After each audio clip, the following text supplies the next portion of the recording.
안녕하십니까, 김정석입니다. 반갑습니다. 분당에서 교정치료를 17년째 하고 있는데 교정을 하면서 흔하게 평가하는 성장에 대해서 치과 의사에게도 새로운 진료의 영역을 넓힐 수 있을 것 같아서 오늘 소개해드리고 여러분과 같이 더 많이 사용을 해보고 싶습니다. 다음과 같은 목차로 소개해드리겠습니다. 1979년 피쉬만은 교정의사는 골격 연령을 결정하는 유용한 방법과 친해져야 한다고 강조했습니다. 소아 및 청소년은 남아있는 성장의 양을 조절해서 얼굴의 형태를 개선할 수 있기 때문입니다. 성장기 환자들에게 골격성 부정교합을 흔히 볼 수 있으며 치료 시기를 놓치면 힘들어지게 됩니다. 그래서 골격성 부조화는 3차원적인 평가가 필요하고 현재 성장 시점은 주로 그로스피크가 지났는지 여부 등으로 결정하게 됩니다. 1과 2는 임상에서 몇 가지 방법으로 평가가 가능하지만 문제가 되는 것은 세 번째입니다. 즉 아직 최대 성장이 일어나지 않은 환자라면 2급 환자에서는 얼마나 성장량이 남아있는지, 3급 환자에서는 언제까지 성장이 지속될 것인가가 중요한 예후 판단 요소인데 두 가지 모두 정확한 예측은 불가능합니다. 이는 환자 키가 몇 cm까지 자랄지 아주 정확하게 예측하기 힘든 것과 같습니다.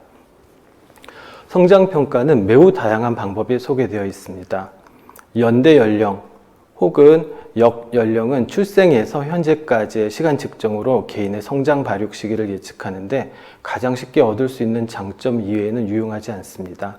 발육 연령은 각 개인의 성장 상태를 나타내서 연대 연령보다는 유용할 수 있지만 성별, 인종, 지역, 시간적 요소의 변수 이외에도 사회, 경제적 환경 등 성장에 영향을 주는 요소를 평가해야 합니다. 골성숙 평가는 신체 크기와 무관하게 성장 호르몬이나 갑상선 호르몬의 기능과 일치하며 생식기계 호르몬 영향을 충분히 반영할 수 있어서 앞으로 발육 예측하는 데 객관적인 지표로 사용될 수 있습니다. 다음 장부터는 각각에 대해서 알아보겠습니다. 피쉬만은 연대 연령이 같은 나이의 환자에서 발육 연령이 3에서 6년까지 차이가 날 수 있어서 부적절하다고 했습니다. 연대 연령의 편차가 큰 것을 보여주는 도표입니다. 각 개인에 대한 평가는 그렇기 때문에 발육 연령이 유리합니다. 1985년 데미르지안은 소매틱과 스켈레탈 디벨롭먼트가 치아 발육 사이의 연관성이 없음을 보여주었고 2017년 버스창은 이 방법이 가장 정확하지만 오랜 기간 동안 정기적으로 신장 성장 속도를 측정해야 하고 최대 성장 시기가 지난 후에야 후양적인 방법으로 판단되는 단점을 지적했습니다. 헌터와 버거슨 이외에도 여러 명이 신장과 안면부 최대 성장기가 일치한다는 보고가 있었지만 반면에 난다와 반바, 피쉬만 등은 안면 최대 성장 시기가 신장의 최대 성장 시기보다 늦게 나타난다고 하였습니다. 몸무게는 키보다 많은 변수가 있습니다. 키에는 뼈, 연골, 피부만이 관여하지만 몸무게는 신체의 모든 조직이 관여합니다. 몸무게의 최대 성장기는 키 최대 성장기에 비해 평균 3개월 정도 뒤처집니다. 몸무게 성장 곡선은 키에 비해서 변폭이 크고 곡선의 주행이 매끄럽지 못하여 일생 동안 변화가 많고 환경뿐만 아니라 식이 조절에 의해 영향을 많이 받습니다. 특히 여자는 19세 이후 몸무게가 현저하게 줄어들고 그래서 성장 지표로 이용하기 부적절합니다. 반면에 키는 쉽게 늘리거나 줄일 수가 없어서 평가 자료로서 가치가 있습니다. 치아 발육 단계를 평가하는 방법은 맹출도와 석회화 과정에 따른 방법이 있지만 맹출도는 골격 성장과 상관관계가 낮을 뿐만 아니라 변수가 많아서 적합하지 못하기 때문에 환경에 의해 영향을 받지 않는 치아 석회화 과정으로 치아 성숙도 평가를 하며 놀라 스테이지 방법과 데미르지안 방법 등이 있습니다. 하지만 신장의 최대 성장 시점과의 상관계수가 낮게 나오기 때문에 치열로 사춘기 최대 성장 시점을 예측하는 것은 아직도 논란이 있습니다.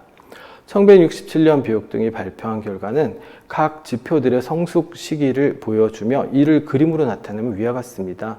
치령의 지표보다 골령의 지표인 S가 남녀의 사춘기 최대 성장 시점을 확실하게 알려줌을 볼 수 있습니다. 또한 치령은 골령과는 달리 각 단계에 따른 범위가 2배 정도 넘어 넓기 때문에 정확한 단계를 측정하는 데 오류를 범하기 쉽습니다. 테이블은 연령으로 본 각 지표들의 성숙 단계입니다. 결국 치아 발육은 다른 성장 지표인 신체 성숙도, 골 성숙도, 성적인 성숙도와도 관계가 없는 단점이 있으며 교정보다는 법치의학 분야에서 중요하게 다루어지고 있습니다. 2차 성징은 임상적으로 방사선 사진에 의존하지 않고 사춘기 최대 성장기를 판단하는 기준이 됩니다. 그러나 좀 더 정확한 판단을 위해서 방사선 사진을 이용한 평가를 시행하는 것이 좋습니다.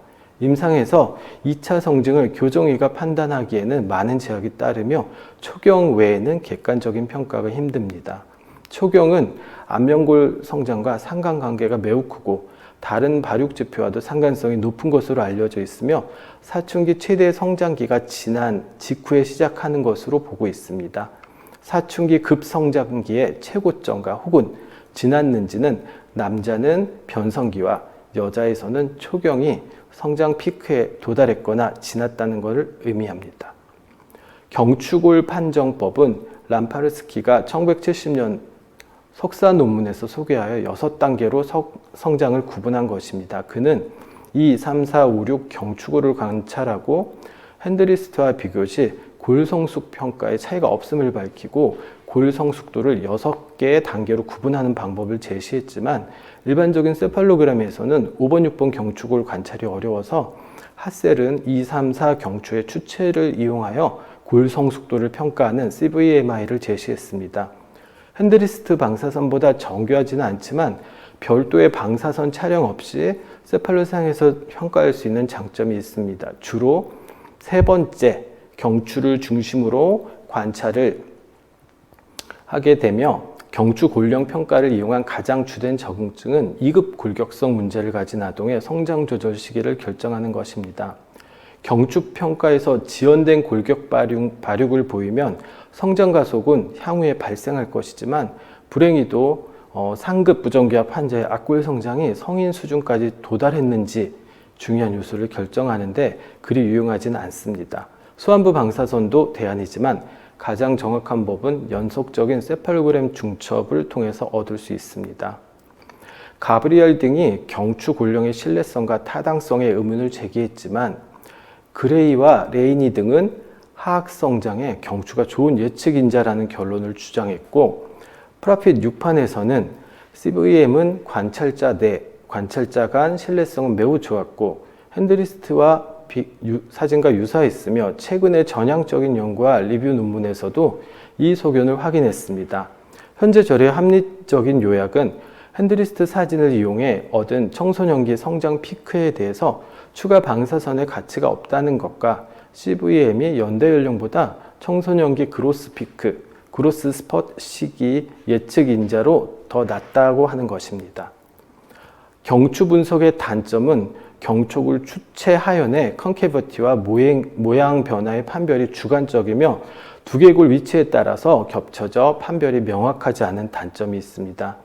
이 경추골 추체 하연의 오목함을 판별하는 것은 신뢰도가 떨어지고 2009년에 AJU에서는 교정의 능력에 의존하며 반복 재현성에 문제가 있다고 하였으며 2011년 연구에서는 임상의 경추평가 일치율이 62%였습니다. 단점은 추가 방사선 촬영 없어도 골격 성수도를 평가할 수 있는 단점이 아니라 장점이죠. 사용 용이성이 있다는 겁니다.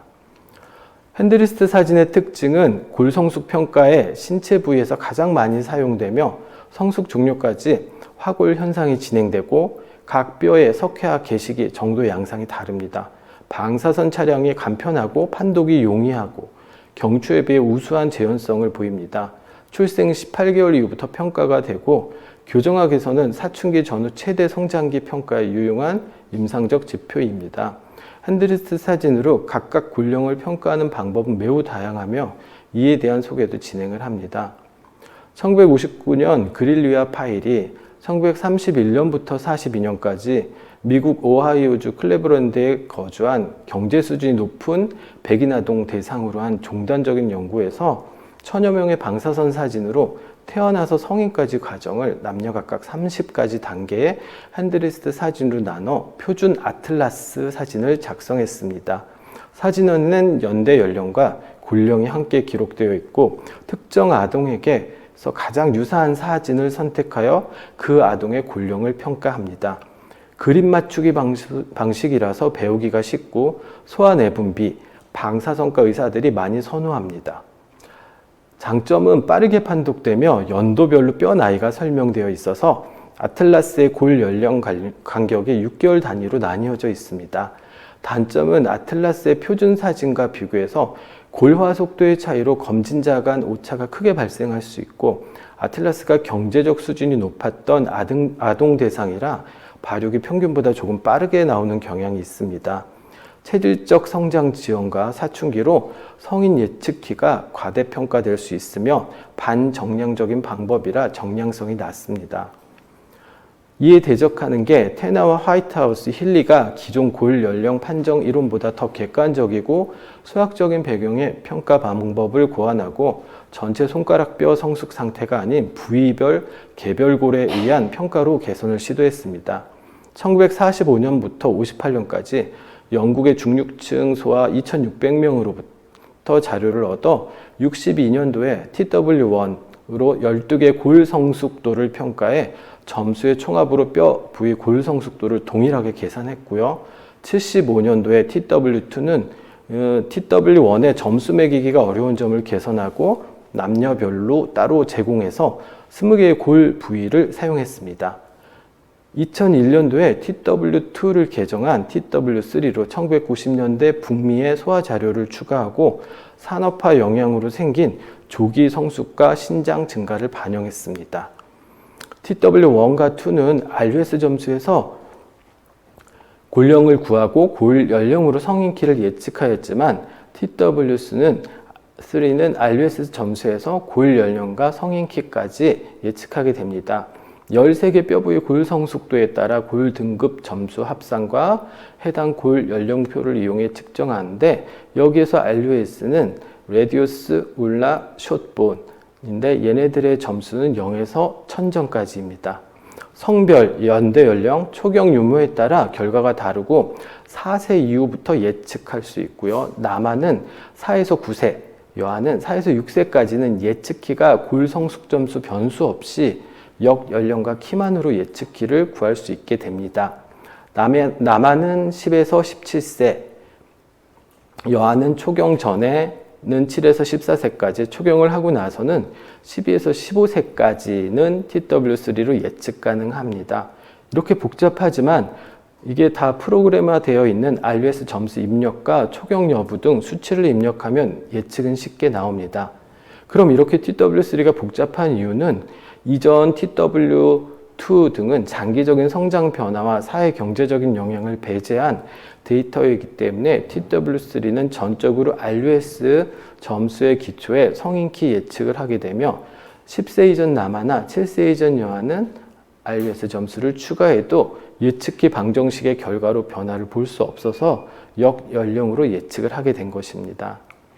TW3 법은 왼손을 구성하는 13개의 뼈 부위의 골 성숙 점수에 따라 순서대로 골 등급을 매기게 됩니다.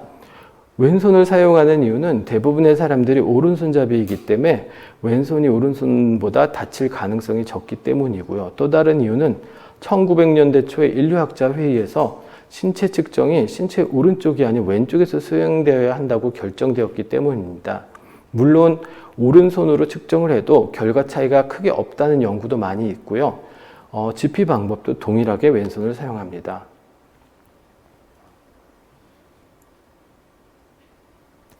다음과 같이 13개의 골 부위의 발달 정도를 환자 방사선 사진과 비교해서 부위별 단계의 골 등급을 A에서 H까지 부여하고 점수를 합산하여 골 성숙 점수를 산출하고 이 골 성숙 점수에 해당하는 골 연령표를 이용해 골 성숙 점수와 역 연령, 검사 당시 키를 이용해서 성인 키를 예측합니다. 이 1에서 13번까지의 각각의 레퍼런스가 되는 골화 정도의 표를 가지고, 이 표는 골 연령과 성인 신장의 예측이라는 책에 나온 참고 사진이고, 이거를 보면서 우리가 환자의 수환부 사진의 각각의 발달 정도를 보고 A에서 H까지의 등급을 매기게 됩니다. 그러면 각각의 골 등급 사진을 이렇게 최종적으로 결정하게 되면은 제가 사용하는 방법인데, 프린트해서 환자의 이 각각의 부분에 A에서 F까지의 숫자를 넣게 되고 이것을 프로그램에 입력하는 겁니다. TW3 방법은 아틀라스 방법보다 객관적이고 재현성이 좋고 골 연령표가 0.1년 단위로 정밀하게 평가가 됩니다. GP 방식은 6개월 단위로 되어 있고요. 각 뼈의 성숙도 점수화로 전체적인 불일치를 최소화할 수 있고, RUS가 1에서 1000점으로 사회 경제적 계급과 인종에 따른 기준치 변화가 없고요. 검사자 간 오차가 적고, 유럽에서 개발되어 유럽 내분비의 의사들이 선호하며 다양한 인종에 잘 적용되는 것으로 알려져 있습니다. 하지만 평가 과정이 복잡하고 숙련되는데도 시간이 매우 많이 걸리며, 그림 맞추기인 GP 아틀라스 방법보다 특정 부위별 골 성숙도를 각각 판별해야 하기 때문에 저도 2년째 모든 환자의 TW3 평가를 수작업으로 하고 있지만 아직도 시간은 5에서 7분 정도 이내로 줄이기가 힘듭니다. 이외에 로시에 등은 13,000장의 방사선 사진에서 적당한 성숙 지표를 찾기 시작했습니다. 1989년에 예전 문헌상에 가능한 130개의 성숙 지표에서 98개를 선택하고, 수환부의 선형 계측 지표도 사용하고 복잡한 지표들의 계산을 위해 특별한 소프트웨어가 사용되었지만, 이렇게 복잡하기 때문에 현재는 골령 평가 중 가장 많이 사용되지 않는 방법입니다. 여러분들에게 가장 익숙한 방법인 피쉬만의 SMI인데, 1987년 6개의 해박적 부위의 골화 융합 정도로 11개 골 성숙 단계로 사춘기 성장을 평가했습니다. SMI는 기존 해그와 태령거가 범주형, 즉 카테고리로 나누는 변수들로 골령을 표시한 것에 비해 1에서 11단계까지 순서형 변수로 표시했고, 장점은 판독이 용이하고 객관적이며 신뢰도가 높고 개개 발육 평가에 적합하며 전신 성장률과 일치하고 CVMI와 높은 상관성을 보인다는 것이지만, 추가적인 방사선 촬영이 필요한 것이 단점입니다. 80년대 피쉬맨이 발표한 사춘기 최대 성장기를 SMI로 나타낸 결과를 보면은, 여아에서는 SMA 5단계, 남아에서는 6단계가 최대 성장기에 해당된다고 하였으며, 이 결과가 현재까지 골든 스탠다드로 통용되고 있습니다. 키의 최대 성장은 여성에서는 SMI5, 남자에서는 6에 일어나고, 안면골의 성장 곡선은 키 성장 곡선보다 후방에 위치하며, 상악과 하악의 최대 성장 시점은 여성에서는 SMI6, 남성에서는 7에 해당합니다. 남녀 모두 SMI9 이후에는 하악골의 성장률이 신장의 성장률보다 크며, 프로핏 6판에서도 손목 발달 단계는 청소년 하악골의 그로스 스퍼트와 합리적으로 잘 연관되어 있음을 보여줍니다. 하지만 2019년 우리나라 최근의 연구에서는 남녀 모두에서 더 이른 단계에서 최대 성장기가 나타났습니다. 이와 같은 결과는 과거보다 개선된 영양 섭취로 인해 소아청소년의 성장 속도가 빨라지고, 그에 따라 사춘기 최대 성장이 과거보다 조기에 일어나기 때문인 것으로 사료된다고 합니다. 1998년과 99년 김경호 교수님이 발표한 연구에서도 핸드리스트 사진에서 평가한 골 성숙도와 라테랄 셉에서 평가한 경추골 성숙도는 매우 높은 상관관계를 나타냈습니다. 피쉬먼은 수환부 골 성숙 단계가 일정한 순서로 이루어지기 때문에 11단계의 지표의 순서는 2,000명 이상에서 단지 3명만이 변이를 보일 정도로 매우 안정적이며, 핸드리스트 골 성숙 변화는 전신 골격 변화에 대한 지표로 사용될 수 있다고 했습니다. 1982년 해그는 그림과 같이 수환부 방사선 사진에서 요골과 중지 부분의 골 성숙도를 이용한 성장 평가를 소개했고, 스웨덴 어린이 212명을 대상으로 태어나서 성인까지의 키와 핸드리스트 사진을 비교한 성숙도 지표 판독 방법이며, 피쉬맨의 SMI보다는 간단하게 확인해 볼 수 있습니다.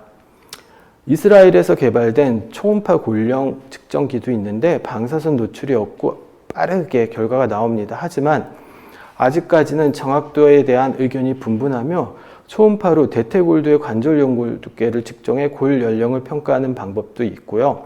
하지만 정확도가 아직은 부족합니다. 이 장치들은 초음파가 요골과 척골 통과 시간을 이용해 골령을 측정하며 결과가 바로 나오고 방사선 노출이 없지만 아직 연구가 부족한 상태입니다. MRI는 비침습적이고 방사선 조사가 없어서 골 연령 평가의 대안으로 보이고 있습니다. 훌륭한 연조직 대조도 효과가 있고 재현성도 매우 우수하고 매우 강력한 잠재적인 평가로 보이지만 3분에 가까운 촬영 시간이 길기 때문에 아이들이 움직일 가능성이 높아서 아직은 연구 중에 있습니다. 골 연령 평가는 방사선 촬영이 필요하고 방사선 노출이 되며 평가의 경험이 필요합니다. 특정 시점의 성장 속도에 대한 정보일 뿐 자녀 성장량, 향후 성장 추정치에 대한 정확한 정보가 제공되는 것은 아니고 소속 인구 집단의 평균, 정상적인 성숙도에만 적용되며 골 연령 측정 부위마다 다른 발육별 연령을 보입니다. 즉 수완부골은 수완부 골과 성숙 발육 관련이 가장 높고 경추 성숙도는 경추 성장 발육과 관련이 가장 높다는 것입니다. 상악복합제나 하악골 성장에 대한 성장 평가 예측을 위한 정확한 자료는 될 수 없고 참고만 하게 됩니다. 그럼 임상적으로 성장 평가를 적용을 해봅니다. 2004년 AO의 안면 성장의 예측 인자로 핸드리스트 분석에 대한 리뷰가 있었는데 골격 성숙도와 안면 성장 사이에 상당한 연관성이 입증되었습니다. 많은 연구에서 사춘기 동안 안면과 키 성장 최고 속도 사이의 연관성을 보여주었습니다. 골격의 조기 성숙이나 지연된 성숙을 보이는 개체에서도 안면 성장에서도 비슷한 지연이나 가속을 나타냈고 반대로 일부에서는 SMI와 두개 안면 성장과 특별한 연관성이 없다고 하였습니다. 어떤 연구에서는 사춘기 동안 안면과 키의 성장 속도의 피크가 거의 동시에 발생한다고 하지만 또 다른 연구에서는 안면 성장이 나중에 진행된다고 하는 이런 컨트로버시가 아직도 있습니다. 프라핏은 행동 연령의 고려는 발달 연령으로 설정될 수 있으며 적절한 치료 협력을 유도하는데 중요한 역할을 한다고 합니다. 치과 치료에서 골격 연령뿐만 아니라 환자의 상태를 전체적으로 평가가 필요한데 골령이 빠른 아이들이 더 성숙한 행동이나 모습을 보이는 경우도 있고 치열이 조숙한 경우도 있을 수 있다는 것을 고려해야 됩니다. 발달 연령이 시간적 연령과 일치할 가능성보다는 발달 연령끼리 서로 일치할 가능성이 높다는 것은 흥미로운 일인데 즉 아이의 모습이나 행동이 성숙하게 보이는 8살짜리는 치열에서도 역시 조숙할 가능성이 높습니다. 치열 발육의 다양성은 치과 치료를 계획함에 있어 골격, 행동 및 다른 발달 연령의 평가가 필요함을 의미합니다. 사춘기 발현은 유전과 환경의 영향을 동시에 받는데 조기에 혹은 만기 성장하는 가계와 개체가 인종과 종족별로 있고 여아에서는 체지방이 낮으면 월경이 지연되며 가을과 겨울보다는 봄과 여름에 더 빨리 성장이 발생하며 도시 어린이는 저개발국에서 시골에 비해 더 빠르게 성숙합니다. 평균적으로 앞골 성장의 극대기는 신장의 성장 극대기와 거의 동시에 일어나지만 개인 간 차이가 매우 크다는 것을 기억해야 합니다. 사춘기 그로스 스폿보다 앞골 성장의 가속이 선행하는 경향이 있고 특히 여자아이에서 그렇고 교정치료 계획 시 생리적인 연령을 신중하게 평가해야 합니다. 교정치료가 너무 딜레이 되면은 그로스 스퍼트를 이용할 수 없습니다. 조기 성숙하는 여아에서는 그로스 스퍼트가 최종 치열 교환보다 앞서 있는 경우가 많아 5번이나 7번이 맹출하는 시기에 신체 성장이 거의 완성됩니다. 그래서 대부분 여아가 성장이 빠르게 발생할 때 교정치료를 받으려면 치료는 모든 영구치가 맹출한 후보다는 혼합치열기에 시작하는 경우가 많고 반면에 느리게 성숙하는 남아는 신체적 성장이 남아있는 상태에서 치열이 거의 완성되어서 보통 여아는 너무 늦게, 남아는 너무 빠르게 교정치료하는 경향이 있다는 것을 잊어서는 안 됩니다. 성장 조절을 통해 효과를 얻을 수 있는 골격성 제2급, 3급 문제를 가진 아동을 평가해야 하며 경추골의 골격의 성숙도를 보고 참고합니다. 또한 성장 종류를 확인하기 위해서 핸드리스트나 경추 골격 성숙도를 평가하는 방법도 있지만 시리얼 세팔로그램이 가장 정확하다고 알려져 있습니다. 프라핏도 성장 호르몬이 분비되는 시기는 주로 저녁에 분비되며 안면 성장 양상도 비슷할 것으로 여겨지며 헤드기어나 페이스마스크, 악기능 장치를 취침 시간까지 기다리는 것보다는 저녁 식사 이후 즉시 장착하는 것을 강조합니다. 성장 치료는 언제 성장 시기에 따른 개입을 해야 하는가? 그레이버 책 6판에서는 다음과 같이 제시하고 있습니다. 1급 부정교합은 영구치 맹출 단계, 2급은 CS3 경추평가 단계, 3급은 조기치료 및 영구치 맹출로 시기를 결정합니다. 2005년 세미나스 인 오소돈틱스에 발표된 것으로 2급 부정교합에서 경추평가로 결핍된 하악치료를 시작하기에 최적의 시기를 감지하는 성숙 지표로서 사용될 수 있는데 CS3 직전에 아끼는 장치 사용이 적절하며 CS1이나 1에 시작해서 CS3 전에 종료 시 효과가 적기 때문에 CS3가 그로스 스퍼트에 포함되어야 한다고 합니다. 이러한 결과는 교합평면 수준에서 풀커습 클래스 2 몰라 관계가 제1급으로 개선되기 때문에 5, 6mm 정도의 교정을 보여서 임상적인 면에서도 의미를 가지게 됩니다. 상급 부정교합은 자발적인 부조화 개선이 되지 않아서 유치혈기에서도 가능하면 조기 개입을 추천하는데 상급 부정교합의 사춘기 전 악정형 치료는 상악골은 치료받지 않은 상급 컨트롤에 비해서 2mm 이상의 부가적인 성장을 보였고 하악골은 컨트롤군에 비해 3.5mm의 성장 제한을 보여서 효과적이었지만 사춘기 때 상급 부정교합의 치료는 하악골 수준에서만 대조군에 비해 4.5mm 성장 억제를 보였습니다. 상급에서는 사춘기 치료 시작, 상악치열 확장도 성장 피크 전에 시작하는 걸 추천합니다. 결론적으로 클래스 2 치료는 하악 성장의 피크를 포함할 때 가장 효과적인 걸 알 수 있습니다. 이외에 또 앞의 설명과 유사합니다. 안면골격 성장에 성장 호르몬이 미치는 영향은 상악골보다는 주로 하악골에 영향을 미치게 되며 특히 제3급 교정치료를 하는 아이가 성장 클리닉에서 성장 호르몬 치료를 받는 경우 성장 호르몬 치료 완료 후에 교정치료를 하는 것을 권장합니다. 대학병원 소아내분비과에서 주로 치료를 하는 성장 호르몬 치료는 성장에 영향을 주는 호르몬은 성장 호르몬, IGF-1, IGF-BP3 등 여러 가지가 있는데 키를 크게 하려면 조기에 치료받는 것이 효과가 있고 성장 호르몬 결핍 기준은 10번 정도 채취해서 10 정도 이하가 나와야 합니다. 성장 치료는 100% 효과가 있다고 볼 수는 없지만 치료를 안 받는 것보다는 효과가 있다고 합니다.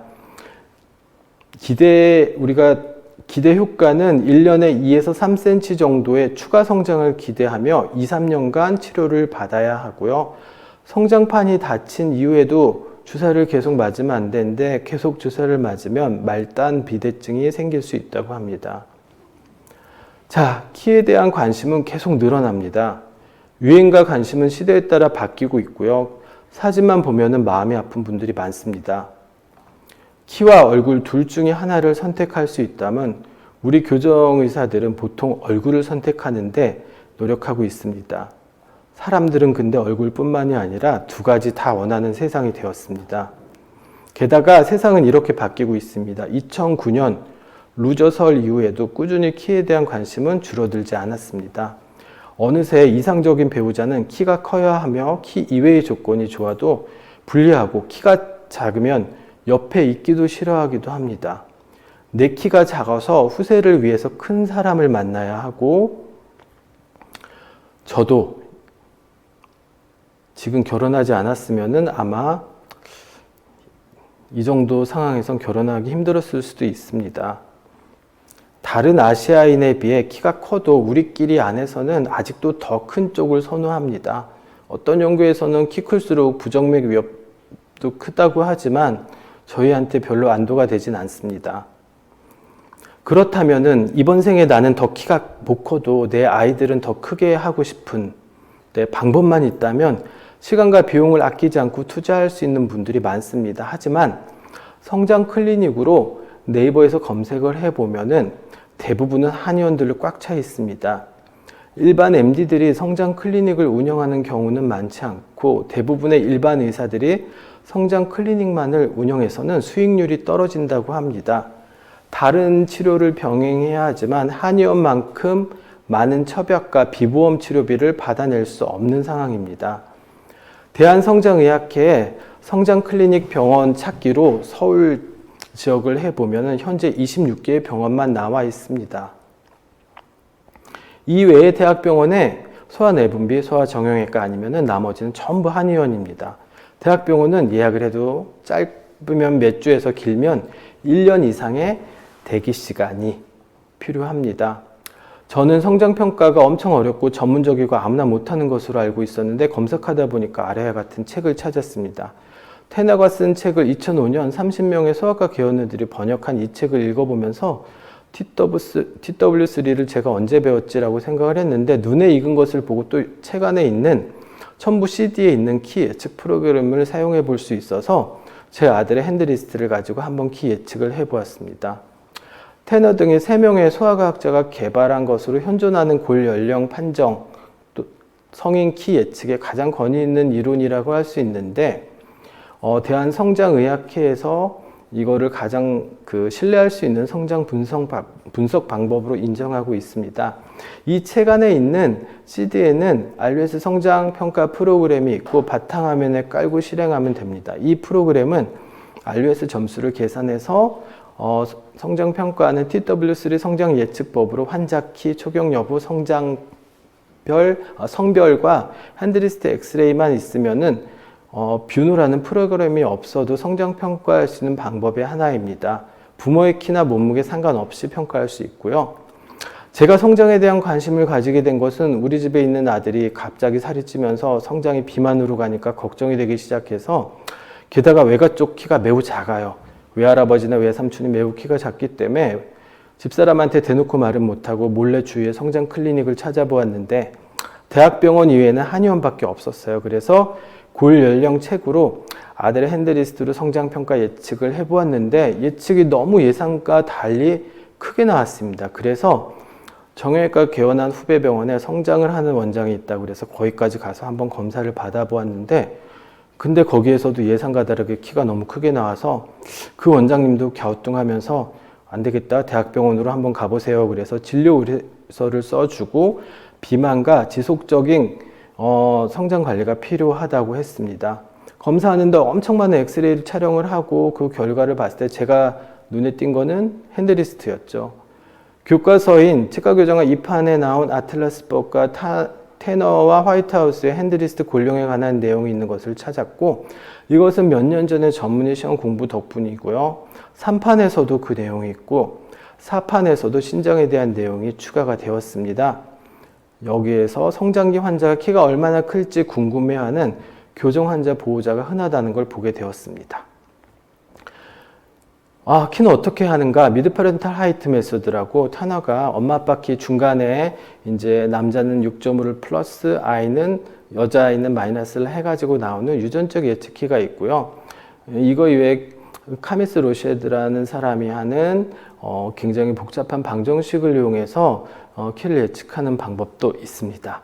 하지만 성장 차트는 아이 키와 몸무게를 같은 나이의 다른 아이와 비교해서 키에 대한 백분위수를 고려하여 성장을 추정치로 합니다. 병원에서 지속적인 성장 자료 모니터링은 성장 과정에서 나타나는 변화를 파악하는 데 굉장히 중요하지만 이 자료를 얻기가 쉽지는 않습니다. TW3 방법으로 방금 본 책을 사용해서 성장 예측을 해보는데 이렇게 프로그램을 깔면은 아이콘이 생기고요. 여기서 RUS 유틸리티가 나오는데 본 에이지 유틸리티를 먼저 시행을 하게 됩니다. 그러면은 아이에 대한 정보를 입력을 하고요. 그리고 여기서 RUS의 그 칼큘레이터를 하면은 우리 손가락뼈에 있는 각각의 열쇠 단계의 등급을 여기 입력을 하게 됩니다. 그렇게 돼서 최종적으로 RUS 스코어가 나오고요.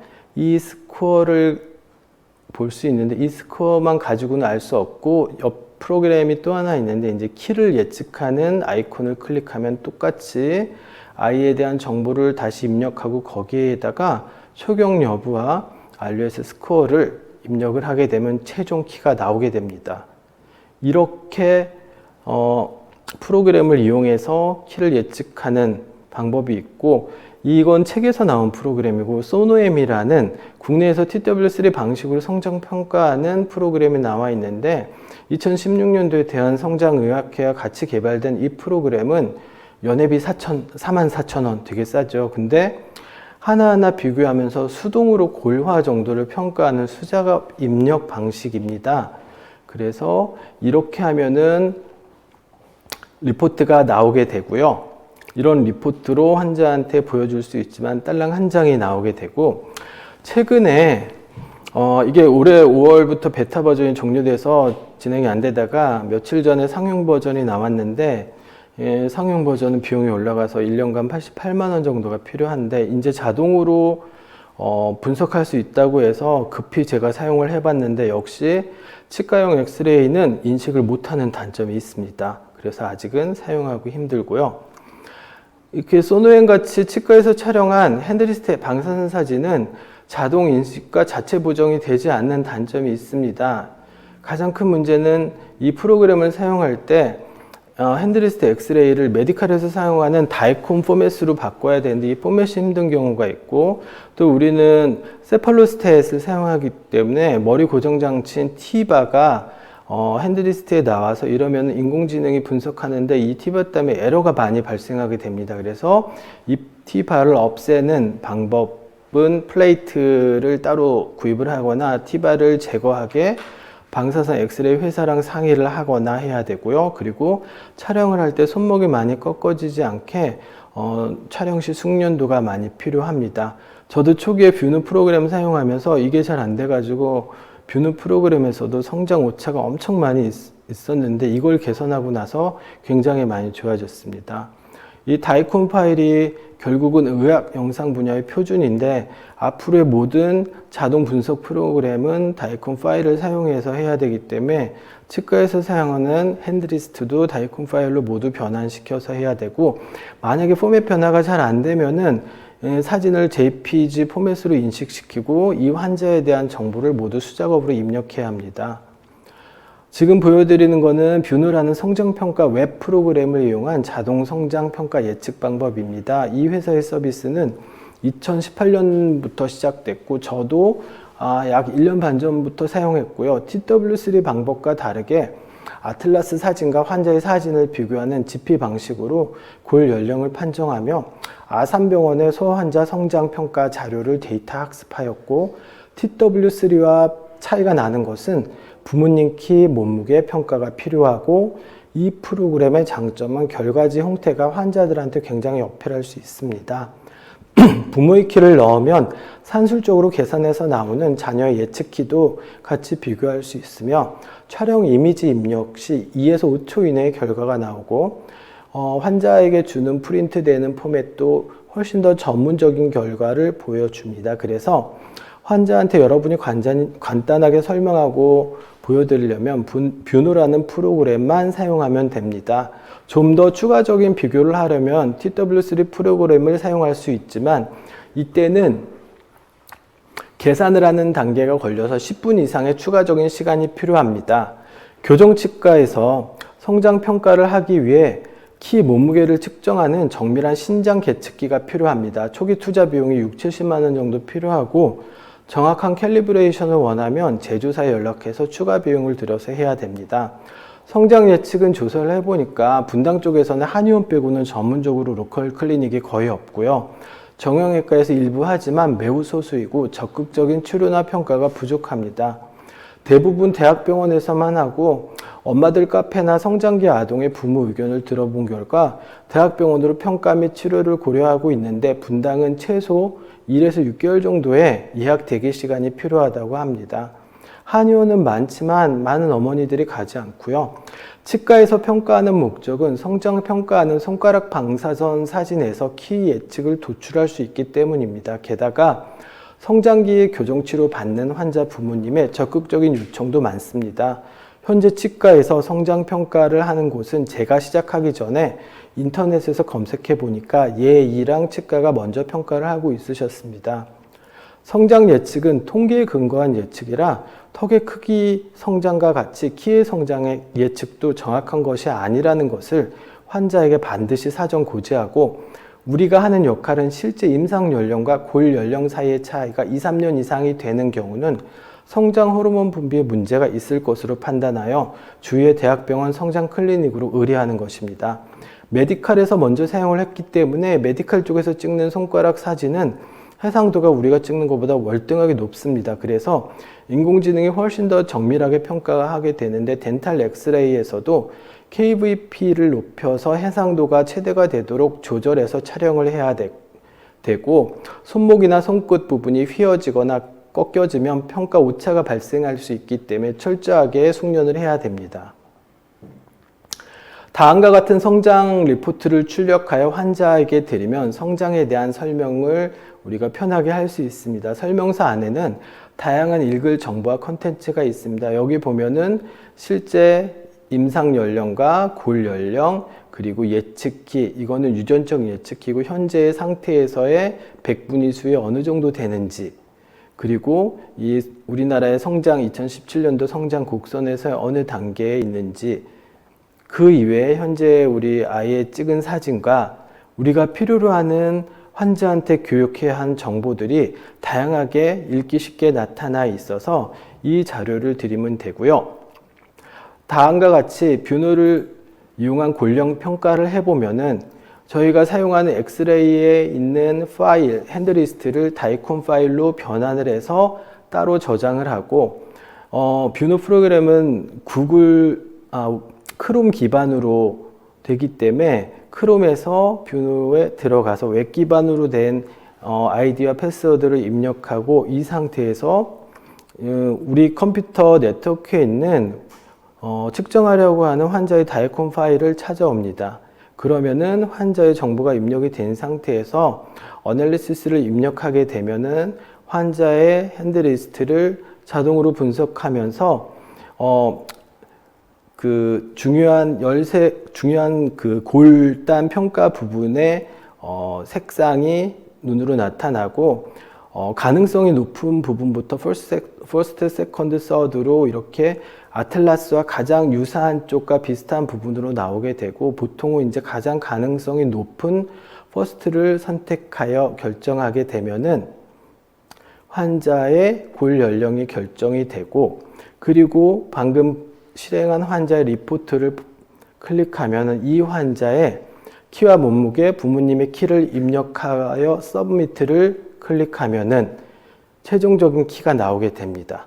그래서 이걸 프린트하게 되면은 이거는 이제 업그레이드 하기 전에 골 연령 리포트 포맷인데, 아까 비슷한 자료가 쭉 나오고 이 프린트 자료를 환자한테 드리게 됩니다. 이렇게 하는데 시간이 결국은 TW3의 매뉴얼 측정보다 훨씬 적게 걸립니다. 자, 이번 것은 뷰노보다 먼저 상용화된 유럽의 프로그램입니다. 2009년 덴마크에서 개발돼서 현재 골연령 자동화 프로그램으로 전 세계에서 가장 널리 사용되고 있는 본 엑스퍼트라고 하는데, 얘는 TW3와 TW1, 2, GP 방법 모두 평가할 수 있습니다. 하지만 GP는 미국 기준, TW3는 아시아는 일본과 중국의 데이터셋을 기준으로 되어 있고, 또 손목의 카팔 쪽 있는데 평가가 잘 안 되고, 이미지 해상도나 노이즈로 인식 거부하는 비율이 뷰노에 비해서 월등하게 높습니다. 이거를 사용하려면은 이렇게 웹 기반으로 해서 우리의 환자 차트 비슷하게 하는데, 결국은 얘도 마찬가지로 골 연령이 GP와 TW3 방식 다 나오게 되고요. TW도 선택을 할 수가 있고 최종적인 예측키까지 나오게 할 수 있습니다. 그래서 리포트 포맷은 간단하게 한 장으로 이렇게 나오게 됩니다. 뷰노랑 본엑스퍼트랑 두 가지 대표적인 자동 골 연령 평가 방법인데 차이는 보시는 바와 같이 뷰노가 좀 더 최근에 출시되었고 인공지능 딥러닝으로 증가된 정확도를 보이고 있고 예측 방법에 태생적인 차이가 있지만 제가 사용해 본 결과 큰 차이를 보이지 않습니다. 하지만 자동 평가 방식의 본엑스퍼는 제가 뷰노에서 사용했던 모든 치과 핸드리스트 엑스레이의 사진의 자동 인식이 안 되기 때문에 결국 다이콘 파일을 JPEG 파일로 변환해서 사용해야 합니다. 어떤 방법을 사용할지는 술자들이 사용해보고 선택해볼 수 있는 선호도 차이가 있지만 아직 한국인 대신 일본과 홍콩 및 미국 내 아시아인의 데이터셋만 있는 본 엑스퍼트보다는 한국의 데이터 기반의 평가 시스템의 장점도 중요한 요소가 될 것 같습니다.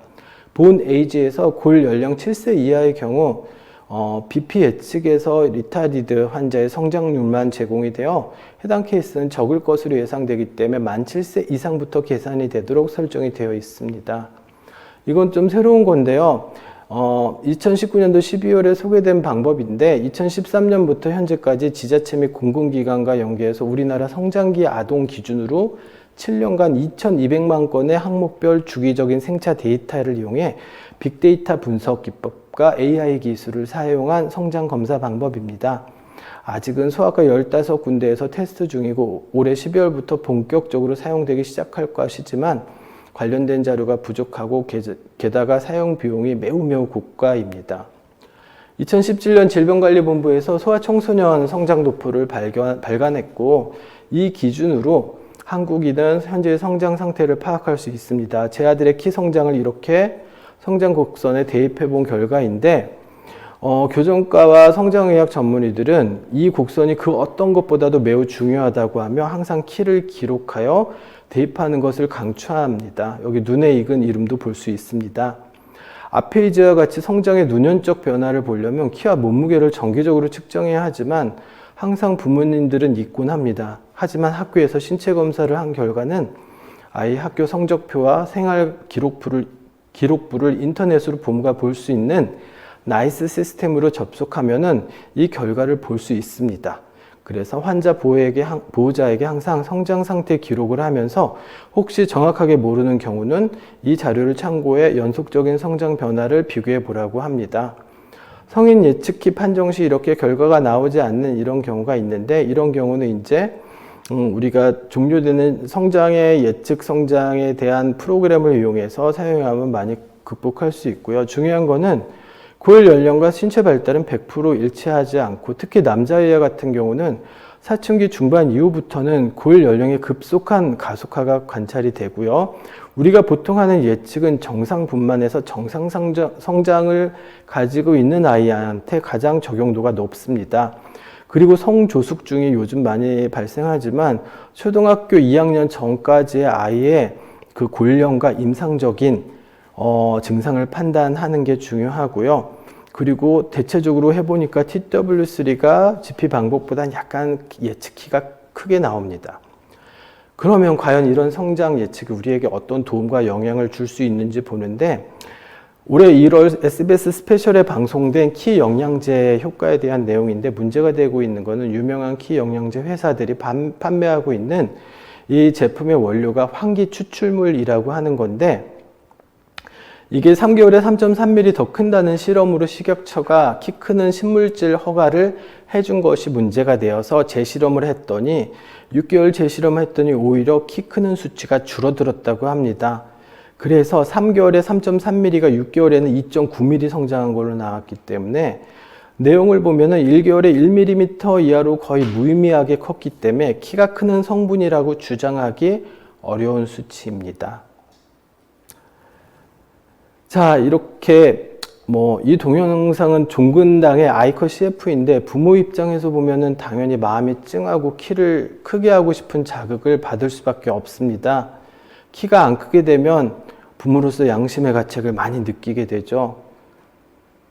아빠의 상심함이 느껴지는데 이 CF에 나온 이 약은 SBS 스페셜에 나온 것과 같이 환기 추출물이 주된 성분이고 건강보조식품으로 허가받은 것이 의약품이 아닌데도 이렇게 많이 비싸게 팔리고 있습니다. 게다가 장기간으로 먹어야 되고 아직도 이런 약들은 계속 나오고 있고요. 한의원은 나이에 따라서 코스가 있으면서 진단보다는 첩약으로 비용을 많이 받고 있습니다. 2009년 연구에서는 연구 대상자의 약 33%가 키를 높이기 위해 하는 관리 방법 중에 대부분을 한약 또는 영양보조제를 선택했다고 합니다. 대학병원의 성장 클리닉에 가려면 예약이 많이 밀린다고 해서 한번 알아보았더니 올해 9월 전화해서 예약 시간을 알아본 결과 최소 한 달에서 길게는 1년 반까지 예약이 밀려 있습니다. 게다가 3차 의료기관이라서 보통은 진료 의뢰서가 있어야 합니다. 제가 개인적으로 성장의학 전문 교수님들한테 조언을 받은 내용인데 예상보다 많이 지피 방식 골 연령 예측을 사용하시고요. 대학병원에서는 대부분 성인 예측키를 가르쳐 주지 않으시고 골 연령에 대한 평가 및 치료를 하십니다. 그리고 교정의사의 역할에 대해서 리퍼를 잘 하는 게 좋은 역할인 것 같다고 하셨습니다. 그래서 마찬가지로 이렇게 치과의사의 역할은 이런 상태를 평가하여 우리가 과연 지금 리퍼를 해야 되는지 성장 클리닉으로 하는 결정을 하는 것을 우리가 알아야 됩니다. 교정치료에 있어서 성장기 아동의 성장조절 장치 시기와 기간, 기준을 전국의 치과대학 교정과 교수님들께 메일을 보냈고요. 이거는 제가 1차 교정 아이에서 치료를 할 때 사용하는 저만의 기준입니다. 그래서 이 기준은 제가 지금까지의 임상적인 경험과 그걸 바탕으로 진행을 하지만 교수님들의 의견들은 골령을 기준으로 하시거나 골령에 대한 선택이 다르며 또는 성장 조절을 위한 기준에 있어서도 굉장히 다양하셨습니다. 스크류 등을 골격성 고정원으로 사용해서 적극적인 성장 치료 이후에도 치성 보상을 얻는 분들도 있고요. 아예 성장 조절 장치를 사용하지 않는 교수님들도 계시고 SMI 대신 CVMI를 골령 기준으로 사용하는 교수님도 계셨습니다. 게다가 골격 평가 및 골령은 안면 성장과는 관계가 확실치 않다는 교수님들도 계셨는데 우리는 이런 교수님들의 다양한 견해 중에 나만의 치료 컨셉을 잡고 진료를 해야 합니다. 엄마들이 많이 걱정하는 게 성장기 아이가 키 크는데 교정치료를 하면 안 크지 않을까라고 하는데 사실은 보니까 최근의 연구, 2019년도의 연구에서 교정치료가 사춘기 동안 성장이나 성장 완료 시기의 키 성장에 부정적인 영향을 미치지 않는다고 하였습니다. 제가 2019년도 4월부터 성장평가를 해서 저희 병원의 환자 수 비율을 보는데 성장기 환자는 코로나에도 불구하고 아이들은 계속 치료가 증가하고 있었습니다. 물론 성인 환자는 증가하지 않았고요. 저희가 성장평가하는 비용을 받고 있는 게 보통 성장평가만 할 때 10만 원, 교정 환자 가지고 5만 원 정도 받고 있어요. 그리고 교정을 진행하는 경우는 3만 원 정도 받는데 보통 이제 교정을 시작해서 하는 환자들은 진단비에 포함시켜 주는 경우도 꽤 있고요. 교정 환자 가족은 비용을 그대로 받습니다. 2019년 이 성장 치료를 하면서 1차 교정 비용도 170에 3만 원에서 200에 4만 원으로 많이 증가를 시켰는데도 환자 수가 줄지는 않았고요. 의료법상 이렇게 했을 때 걱정하는 분들도 있을 텐데 홍보를 포함하는 단어가 들어가 있으면 불법이지만 진단과 성장 평가 시 비용 포함하여 진단비용 20만 원을 받는 것은 합법이라고 합니다. 게다가 우리는 항상 SMI를 지금까지 평가를 해왔었고요.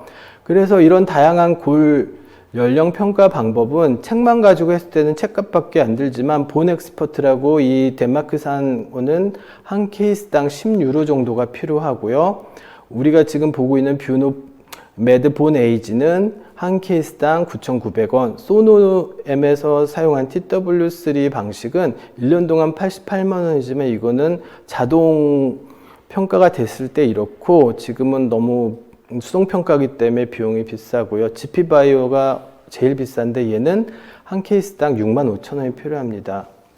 치과 의사가 성장의학을 알려면은 혼자 공부해서 하긴 힘들기 때문에 저는 제가 공부했던 성장의학에 한번 공부를 해보는 걸 추천을 드리는데 2019년도 말에 인터넷 검색하다가 이 학회를 발견하고 전화해 보니까 치과 의사도 연수를 받을 수 있다고 그래서 작년에 12월 달에 연수를 3번을 받고 시험을 볼 수 있는 기회를 주셔가지고 성장의학 인정의 시험을 볼 수 있어서 다행히 합격까지 했습니다. 그래서 지금 성장의학 인정일을 받았는데 지금은 코로나 때문에 오프라인 연수를 할 수 있지가 않아서 코로나가 잠잠해지면 다른 선생님들도 이런 기회를 얻기를 바라고요.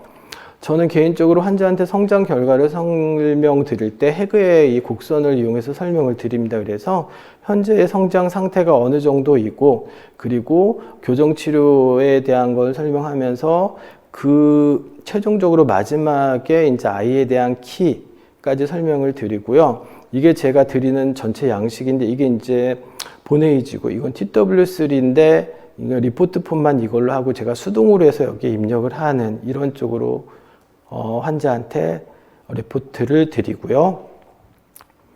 그래서 지금은 성장 평가를 설명하고 제일 중요한 게 리퍼의 역할인데 리퍼할 때 기준대로 하는 거고 저는 주변에 있는 대학병원 성장 클리닉 리스트 폼을 다 프린트를 해 놓고요.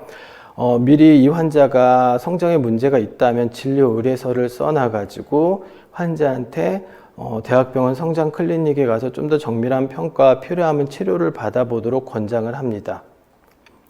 그리고 항상 중요한 거는 키는 유전이 굉장히 높다고 하지만 아직도 의학적으로는 분분한데 유전에 비해서 환경적인 요인을 강조할 수밖에 없는 의사의 역할이고 이런 여러 가지가 다 환자한테 필요한 걸 설명을 잘 해주셔야 되고 다시 한번 대학병원에 리퍼하는 기준을 이렇게 보여드립니다.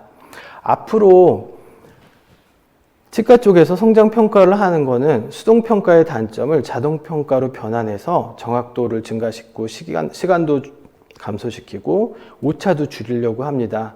또한 성장 교정치료에 중요한 객관적인 성장 단계를 제시하고 우리가 많이 사용하는 SMI, CVMI, RUS 등등 모두를 한꺼번에 사용해서 적절한 객관적인 성장을 환자한테 설명을 드릴 수 있길 바라고요.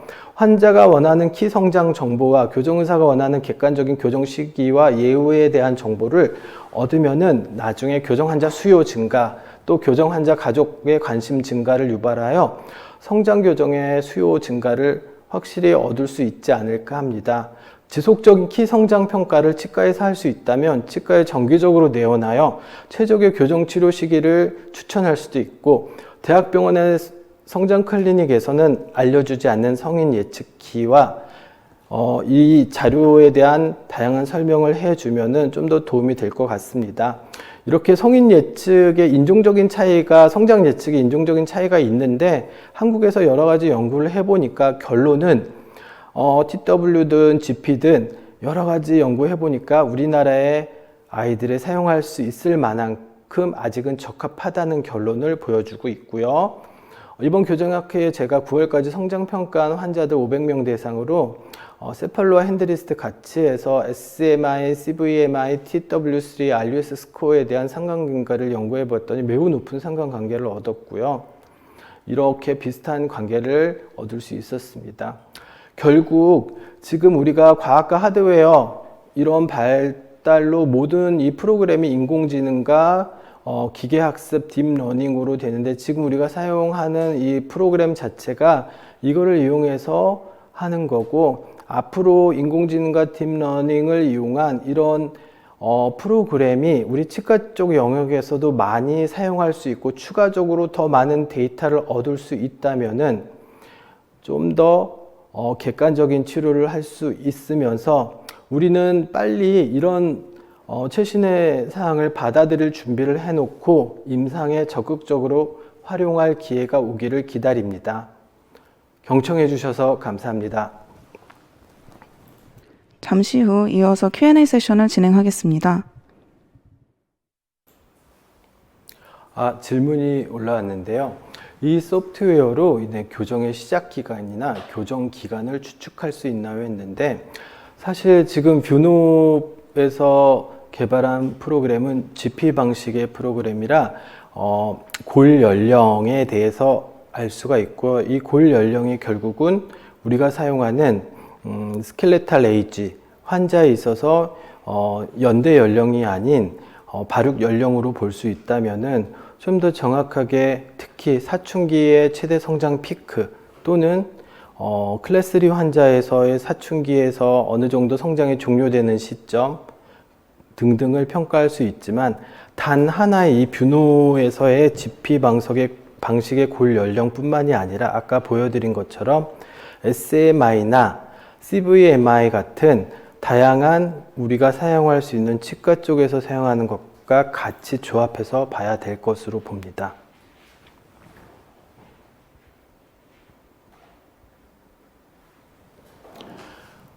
두 번째 질문입니다. 뷰노메드 본 에이지를 도입하여 진료 도움 또는 개선이 된 부분은 어떤 것이 있나 했을 때 아까 제가 환자들의 증가, 특히 코로나 때문에 굉장히 경영이 악화될 걸로 예상이 됐었는데 다행히 성장기 아이들 같은 경우는 엄마들이 성장에 대한 관심이 엄청 높고 특히 한두 명의 성장 평가를 보고서 동네 아줌마들한테 상당히 많은 입소문이 나고요. 그로 인해서 성장 평가만도 받으러 오는 아이들이 종종 있습니다. 그래서 저 같은 경우는 예전보다 클래스 2나 클래스 3 성장 교정 환자가 굉장히 많이 늘었어요. 대신 아이들이 느니까 성인 교정 환자는 굉장히 많이 준 단점이 있습니다. 하지만 경영엔 도움이 된다고 봅니다.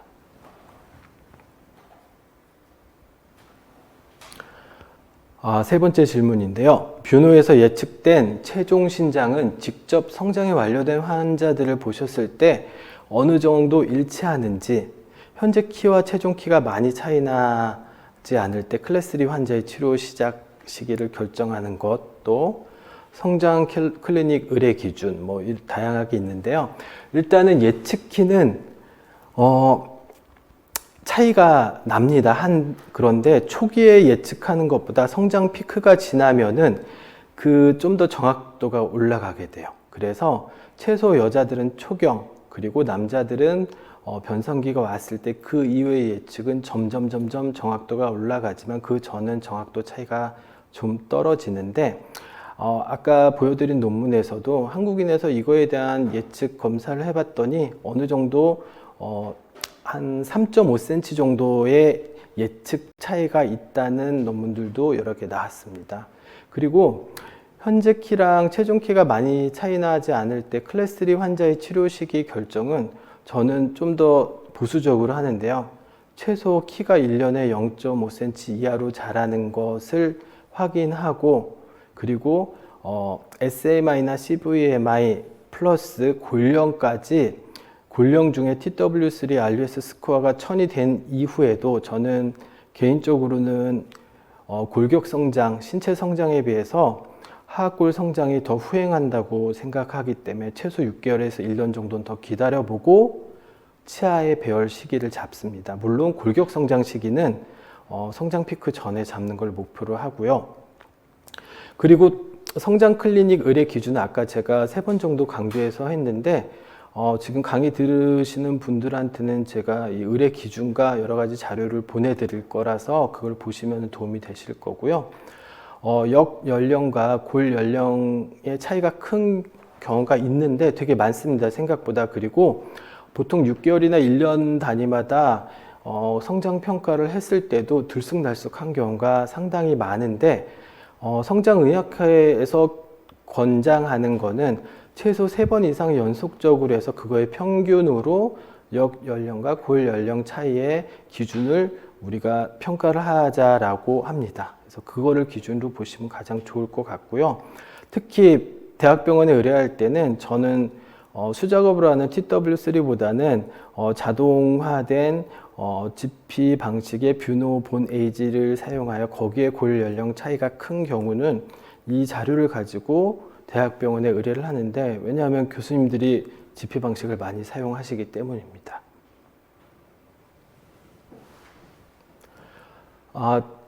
네 번째 질문은 티바를 제거하고 판을 설치할 수 있는 방법이 있나요? 하는데 판 없이 허공에 손을 찍는 거는 굉장히 그 손의 고정이 힘들어요. 그리고 찍어봤지만 이제 각도 차이도 발생하기 때문에, 그래서 이런 경우는 티바를 제거하기 위해서 일단은 방사선 회사에, 엑스레이 회사에 문의를 해보는 게 좋고요.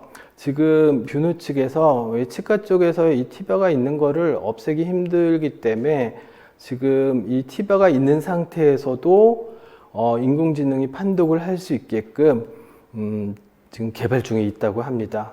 기다리고 있습니다. 자, 이제 마지막 그 질문이 끝났고요. 그동안 경청해 주셔서 감사합니다. 앞으로 많은 도움이 되길 바랍니다.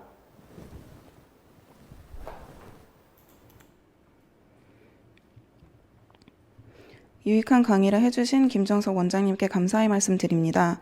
오늘 강의 참고 자료를 받아보시고 싶으신 선생님께서는 customer@buno.co로 요청 부탁드리겠습니다.